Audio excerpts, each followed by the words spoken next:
சும்மா சூப்பரான எங்கள் வீட்டு மாடி தோட்டத்தை தாங்க பார்க்க போகிறோம். அதுக்கு முதல்ல எங்கள் வீட்டில் பூத்த ஒரு டேபிள் ரோஸ் அதிலேருந்தே நான் உங்களுக்கு காட்டுறேன். பாருங்கள், ரொம்ப அழகான கலர். மேக்ஸிமம் பெண்களுக்கே இந்த கலர் ரொம்ப பிடிக்கும். அப்படி ஒரு கலரு.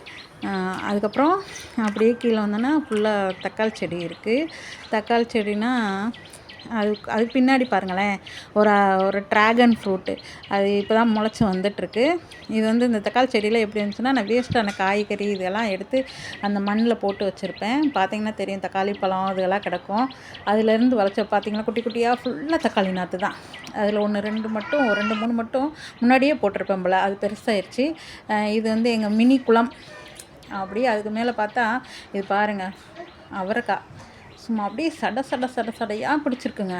ஒவ்வொரு கொப்புக்கும் நல்லா பிடிச்சிருக்கு. ஒவ்வொரு பூவுமே ஒரு காய் அப்படின்ற மாதிரி. இது பாருங்கள், கிட்டத்தட்ட இந்த செடியில் மட்டுமே ஒரு 10 பூவுக்கு மேலே இருக்கும். 10 பூவுமே அவரைக்காய் தான். ஒரு பூ கூட இதாகலை. எல்லாமே அவரைக்காய் பிடிச்சிருக்கு. இங்கே பாருங்கள், அடுத்த கொப்புலேயும் அதே மாதிரி தான்.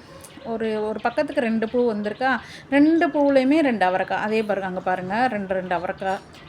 அப்படி அழகழகாக.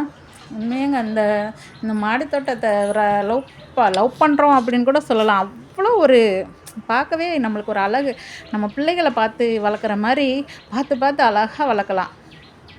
பாருங்களேன், அது அழகாக அந்த காற்றுல ஆடுறது, அது பார்க்குறதுக்கே ரொம்ப ரம்மியமாக இருக்கும். அந்த மாலை பொழுது இந்த மாதிரி டைம்களெல்லாம் உட்காந்து பார்த்தோன்னா அவ்வளோ இன்ட்ரெஸ்டிங்காக இருக்கும். இங்கிட்டு பாருங்கள், தனியாக ஒருத்தங்க போகிறாங்க. அவங்களே நல்லா பூ பிடிச்சிருக்கு. ஆனால் ஒரே ஒரு கொடி தாங்க, ஒரே ஒரு விதை விழுந்திருக்கு. அந்த வேஸ்ட்லேருந்து விழுந்தது தான். ஒரே ஒரு செடி தான் வந்துச்சு. அதுலேயே நல்லா பிடிச்சிருச்சு. நல்லா இது பார்த்திங்கன்னா, என்கிட்ட வரவே மாட்டேன்னு சொல்லிட்டு மல்லு கட்டிக்கிட்டு இருந்த முல்லைப்பூ செடிங்க. ஒரு வழியாக வச்சு வளர்த்துட்டேங்க. இங்கே பாருங்கள், கொடி நல்லா பிடிச்சிருச்சு. ஆனால் இன்னும் பூ பூக்கலை. இந்த பனைமரம் எது தெரியுமா? இந்த பூவை பாருங்கள், இது ஒரு பூச்செடி. ஆனால் பூச்செடி மாதிரியே இருக்காது. கிட்டத்தட்ட பாருங்களேன், லென்த்து பாருங்களேன், எவ்வளோ லென்த்தாக இருக்கும்னு. கீழே வரைக்கும் தொட்டி வந்து அடியில் வச்சுருக்கிறேன். அடியில் கிட்டத்தட்ட அரை பனை மரத்துக்கு வந்துருச்சுங்க, ஒரு மரம் ரேஞ்சுக்கு. ஆனால் இது ஒரு பூச்செடி.